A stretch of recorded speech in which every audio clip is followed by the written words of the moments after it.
नमस्कार मित्रों।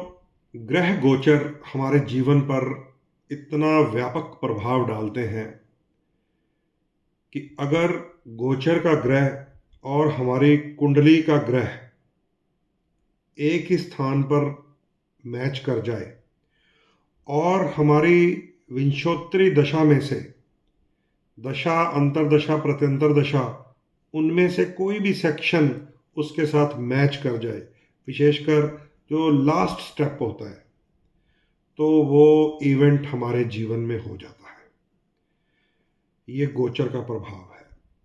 और चंद्रमा का यहाँ बहुत बड़ा रोल होता है, क्योंकि चंद्रमा इवेंट प्लेयर होता है। इसलिए जब भी हम अपना दिन शुरू करते हैं, जो एक पुरातन रिवाज बना हुआ है कि आज का दिन कैसा जाएगा, तो चंद्रमा का गोचर चेक किया जाता है। हालांकि उसे चंद्र राशि से चेक किया जाता है, लेकिन मैंने जो प्रैक्टिस की है, हम उसे जन्म लगन से चेक करते हैं कि अगर लगन से चंद्रमा दशम स्थान में गोचर कर रहा है तो आज का दिन काम के लिए, बिजनेस के लिए, सरकारी कार्य के लिए बढ़िया है। अगर लगन से चंद्रमा छठे घर में गोचर कर रहा है तो वो बढ़िया नहीं है, क्योंकि रोग, शत्रु, कर्जे को एक्टिव कर देगा वो। यानी कि इवेंट को एक्टिव करने का काम चंद्रमा कर देता है। ये गोचर में होता है रोज।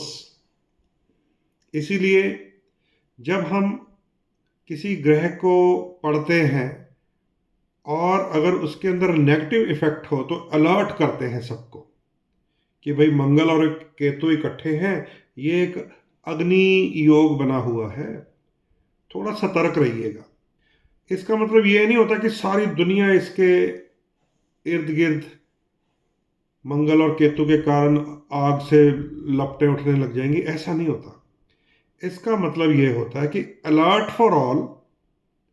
परंतु अगर कुंडली में भी मंगल की स्थिति नकारात्मक हुई और पीछे अंतरदशा, प्रत्यंतर दशा कहीं भी वो एक्टिव हुआ, तो वो दिन हमारे लिए कुछ ना कुछ कष्ट लेकर आ जाता है।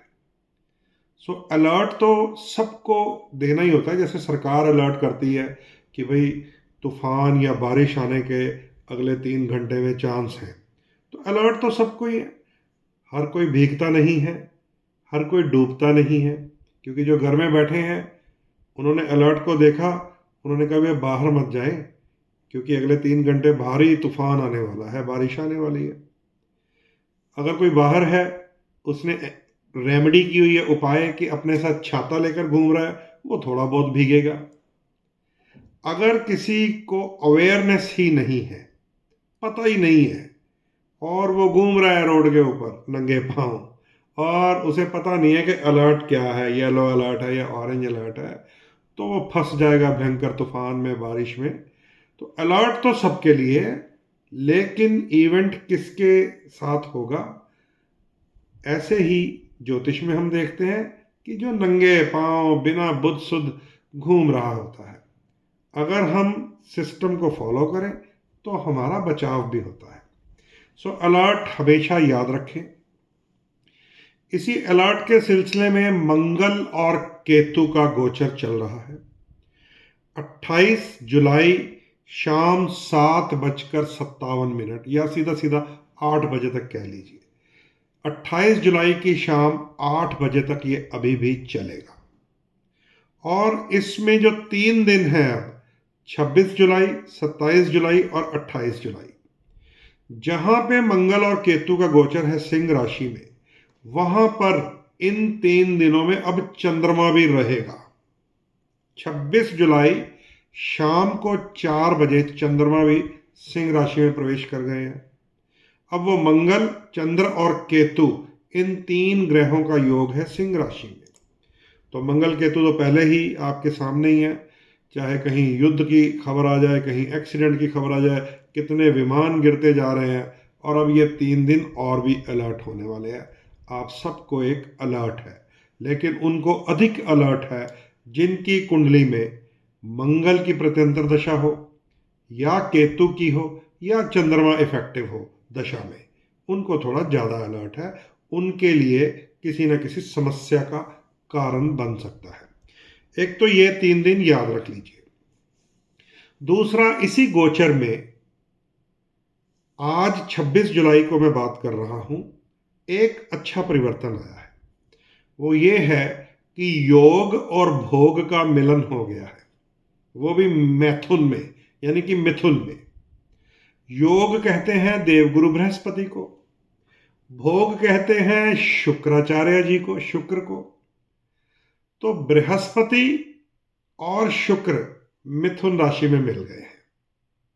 ये एक अच्छा योग है कलयुग के हिसाब से, क्योंकि इस युग में हम लोग एक ही पटरी पर नहीं चलते। हमारा जो दिन होता है उसमें भी हमारे मूड स्विंग होते रहते हैं। हम जब सुबह उठते हैं तो ऐसी हमारी नेचर होती है कि परमात्मा का नाम लेते हैं, उसे कहते हैं योग। लेकिन दिन ढलते ढलते ढलते ढलते ढलते हमारे अंदर कुछ काम, कुछ मद, कुछ मोह, कुछ वासनाएं पैदा होती हैं, उसे कहते हैं भोग। तो यह कलयुग में चलता रहता है, योग और भोग का खेल। मिथुन राशि में नोट कर लीजिए, बृहस्पति तो पहले से ही है योग। अब वहां पर 26 तारीख से जुलाई की शुक्र भी पहुंच गए हैं। गुरु और शुक्र दोनों मिलकर 20 अगस्त तक मिथुन राशि में योग और भोग को जगाएंगे। इसमें रुकी हुई पेमेंट्स भी आ जाती हैं, रुके हुए विवाह सिरे चढ़ जाते हैं, मतलब योग और भोग दोनों एक्टिव हो जाते हैं। गुरु तो वहां रहेंगे 18 अक्टूबर तक, उसके बाद उच्च राशि में जाएंगे जिसको कर्क राशि कहते हैं। वो भी एक सुंदर योग बनेगा, तब बात करेंगे अक्टूबर में। लेकिन गुरु और शुक्र दोनों यहां पर 26 जुलाई से 20 अगस्त तक रहेंगे। ये एक सुंदर कॉम्बिनेशन बना है, इसका आप सबको लाभ मिलेगा। कोई लंबा लाइव करूंगा जब, तो मैं बताऊंगा कि गुरु और शुक्र, योग और भोग अगर कुंडली में हो तो कैसे हमारे जीवन में उनका फल मिलता है और कैसे उसे मैनेज करना चाहिए। इसके अलावा बुध ग्रह जो है वो कर्क राशि में है, लेकिन बुध ग्रह के ऊपर अस्त और वक्री दोनों प्रभाव चल रहे हैं। बुध अस्त भी है और वक्री भी है। 11 अगस्त तक बुध महाराज जी वक्री रहेंगे और 9 अगस्त तक बुध महाराज जी अस्त रहेंगे। तो बुध का वक्री और अस्त होना स्टॉक एक्सचेंज के ऊपर, मार्केट के ऊपर, कमीशन के कामों के ऊपर असर ले आता है। थोड़ा सा उसमें भी आप लोग जो इन्वेस्टर लोग हैं समझ जाइएगा।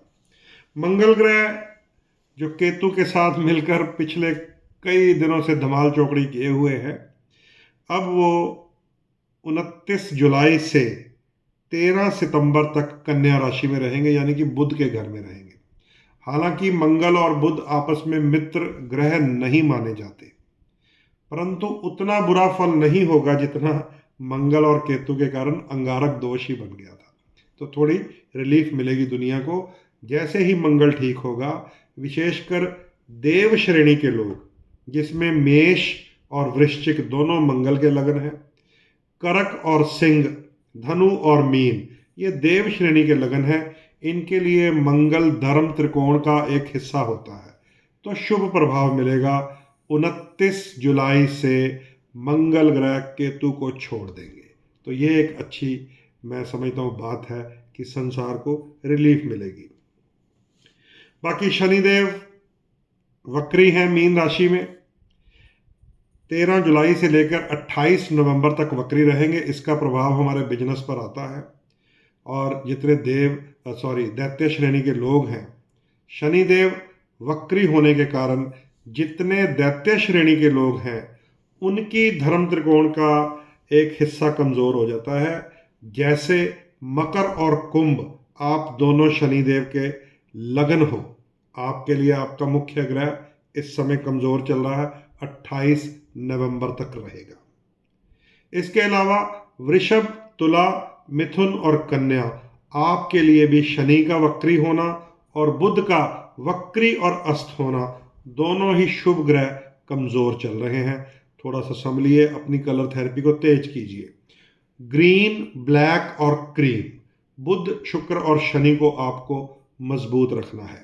ऐसे ही देव श्रेणी वालों को रेड, येलो, वाइट और मैरून, यानी कि बुध, माफ कीजिएगा, गुरु, सूर्य, मंगल और चंद्रमा, रेड, येलो, वाइट और मैरून, इन्हें तेज रखना होता है। इस थ्योरी को आप समझ लीजिए, आप आधा हल अपने आप ही कर लेंगे। कलर थेरेपी का खेल है, चाहे हम कोई जेमस्टोन पहन लें, चाहे अपने आसपास की औरा में, चाहे अपने तिलक में, चाहे अपने कलावे में, ये सारा खेल कलर थेरेपी का है।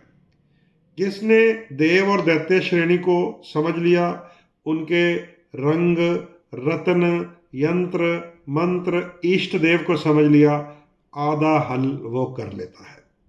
लेकिन जो हल नहीं होने देता, उसे कहते हैं कलयुग के कर्म नियंत्रक, राहु और केतु। राहु अभी कुंभ राशि में गोचर करेंगे, थोड़ा संभलिएगा, क्योंकि ये 1.5 साल का गोचर होता है जो 18 मई से शुरू हुआ था। और केतु अभी सिंह राशि में गोचर करेंगे, क्योंकि मंगल तो निकल जाएंगे 28 जुलाई को, लेकिन केतु अभी वहीं रहेंगे 18 महीने तक, जो 18 मई से शुरू हो चुका है। तो 1.5 साल के लिए राहु और केतु हमारे कर्मों पे अपनी दृष्टि गड़ा कर रखते हैं। जहां पे सावधानी हटी, दुर्घटना समझो घटी, खेल होता है ये राहु और केतु का। तो दोस्तों, ये गोचर है, इसमें नोट कर लीजिए, मंगल केतु का अलग होना हम सबके लिए एक रिलीफ है। गुरु और शुक्र का योग और भोग का मिथुन राशि में मिलना हम सबके लिए एक रिलीफ है। और ये रिलीफ क्या आगे असर देगा, क्या हमें फल मिलेंगे, प्रत्येक लगन अनुसार अपना जो नियमित लाइव होता है हमारा, जो बृहस्पतिवार का, उसमें किसी न किसी ग्रह को सब्जेक्ट मैं बनाऊंगा। आप किस ग्रह को सब्जेक्ट के रूप में सुनना चाहते हैं, किस योग की बात करना चाहते हैं, किस रेमेडीज को समझना चाहते हैं, हेल्थ हो, चाहे फैमिली लाइफ हो, चाहे मैरिज लाइफ हो, चाहे बिजनेस हो, चाहे एजुकेशन हो, चाहे वीज़ा ट्रबल्स हो, चाहे डाइवोर्स की ट्रबल्स हो, आपके मन में कौन सा सब्जेक्ट चल रहा होता है, आप ज़रूर कमेंट लाइन में लिख के बताइएगा, ताकि फिर मैं उसे सब्जेक्ट बनाऊंगा अपना, और उसको बृहस्पतिवार के दिन लाइव में बातें करेंगे और ग्रहों की गोचर की उसके साथ समावेश बिठाएंगे। तो ज़रूर अपने कमेंट्स कमेंट लाइन में देते रहिए, और ज्योतिष के इस शानदार सब्जेक्ट को, जो हमारे सनातन का एक पुरातन पुरातन एक सब्जेक्ट है, विद्या है हमारी ये, इसी विद्या के आधार पे हम अपनी फसलों को मैनेज करते रहे हैं, मौसम को निकाल लेते थे, भूकंप भूचाल तक के बारे में पता चल जाता है, क्योंकि जब ग्रहण लगता है उसके आसपास के दिनों में धरती भी शेक कर जाती है। आने वाले दिनों में बहुत लंबा ग्रहण भी है सूर्य का, उसके ऊपर भी बात करेंगे।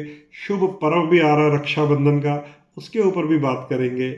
लेकिन अभी योग और भोग का मिलन हो गया 26 जुलाई से, इसका आनंद लीजिए, और मंगल और केतु का अंगार दोष टूट जाएगा, उसका भी हम इंतज़ार कर रहे हैं, प्रतीक्षा कर रहे हैं कि प्रभु ये युद्ध, ये झगड़े, ये परेशानियां, ये विमान दुर्घटनाएं बंद करो और लोगों को रिलीफ मिल सके। इन्हीं शब्दों के साथ अपनी वाणी को विराम लगाता हूं और कमेंट लाइन में आपके कमेंट चेक करता हूं।